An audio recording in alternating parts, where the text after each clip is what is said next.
সিনহা লোকান্তরে লক্ষ্য সিনহা মুন্সিগঞ্জের ঘরে ঘরে। মিজানুর রহমান সিনহা সর্বদা মানুষের দুঃখ কষ্ট নিয়ে চিন্তা করত। আজকে তার মৃত্যুতে এই মুন্সিগঞ্জ জেলা সারা বাংলাদেশে একটি শোকের ছায়া বয়ে গেছে।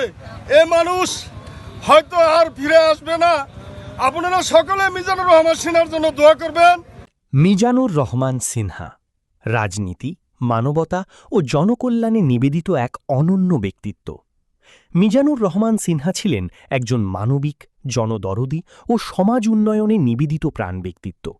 তিনি শুধু একজন রাজনৈতিক নেতা নন, বরং সমাজের উন্নয়ন ও মানুষের কল্যাণে নিজেকে নিবেদিত রাখা একজন হৃদয়বান মানুষ হিসেবেই অধিক পরিচিত ছিলেন।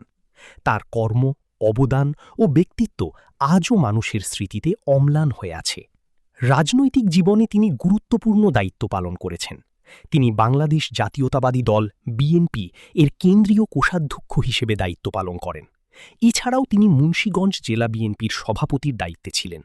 দলের সাংগঠনিক কার্যক্রমে তার সক্রিয় অংশগ্রহণ ও নেতৃত্ব তাকে রাজনৈতিক অঙ্গনে একটি বিশেষ অবস্থানে নিয়ে যায়।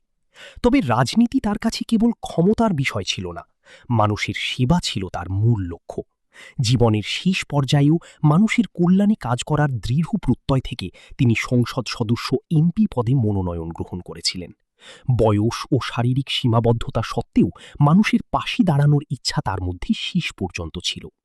সম্প্রতি তার গ্রামের বাড়ি কলমা এলাকায় সরেজমিনে গিয়ে দেখা যায় এলাকার যোগাযোগ ব্যবস্থায় দৃশ্যমান উন্নয়ন ঘটেছে। উন্নত রাস্তাঘাট এলাকার মানুষের জীবনযাত্রাকে সহজ করেছে। স্থানীয়দের মতে এসব উন্নয়নের পিছনে তার অবদান ও আগ্রহ ছিল প্রশংসনীয়। শিক্ষা ও ধর্মীয় প্রতিষ্ঠানের ক্ষেত্রেও তার ভূমিকা ছিল উল্লেখযোগ্য। তার অনুদান ও সহায়তায় এলাকায় স্কুল, মসজিদ এবং মাদ্রাসা গড়ে উঠেছে। একটি শিক্ষা প্রতিষ্ঠানে সিনহা ভবন নামে একটি ভবনও রয়েছে, যা তার অবদানের স্মারক হিসেবে পরিচিত। এসব প্রতিষ্ঠান আজও সমাজে তার অবদান বহন করে চলেছে।